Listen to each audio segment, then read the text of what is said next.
Je tiens à féliciter le ministre de la Jeunesse, Grace Coutinho, pour la mobilisation de la jeunesse et pour avoir réussi à faire entendre la voix de nombreux jeunes de Kinshasa et d'ailleurs. Aujourd'hui, je voudrais m'adresser particulièrement à la jeunesse congolaise. Grace Coutinho a appelé les jeunes à se prononcer sur la question du changement de la Constitution. Et il faut reconnaître une chose, une partie importante de la jeunesse a répondu à cet appel. À ceux qui disent non, je veux simplement dire ceci. Nous respectons votre position. Vous avez parfaitement le droit d'être opposé au changement de la Constitution. Mais votre refus ne peut pas à lui seul empêcher ceux qui sont favorables au changement de faire entendre leur voix. En démocratie, chaque voix compte.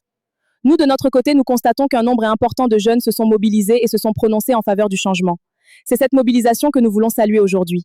Kinshasa est également une ville particulière. Elle rassemble des Congolais venus des 4 coins du pays. Beaucoup de jeunes Kinois sont issus de familles originaires du Congo central, du Kasaï, du Katanga, de l'Équateur, de l'Est, du Bandundu et de nombreuses autres régions de notre pays. Autrement dit, la jeunesse de Kinshasa représente une grande diversité de notre nation congolaise. C'est pourquoi nous considérons que cette mobilisation de la jeunesse kinoise mérite d'être entendue et prise au sérieux. Et cela, cher président Félix Tshisekedi, nous méritons d'être reconnus. À ceux qui sont en désaccord, nous disons « Exprimez votre opinion, défendez vos arguments et participez au débat. Mais laissez également ceux qui disent oui exprimer leur choix. » Nous avons également vu des opposants se réunir et créer des plateformes comme le C64 pour faire entendre leur position, mais il leur est impossible pour eux de rallier la population à leur cause.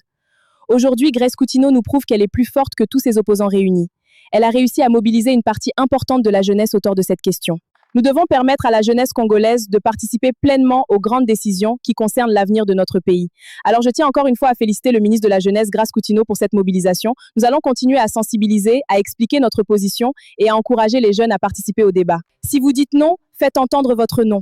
Si nous disons oui, laissez-nous également faire entendre notre oui. Car au final, la majorité emportera la victoire et pour l'instant, oui gagne et nous allons changer la Constitution. Je vous remercie.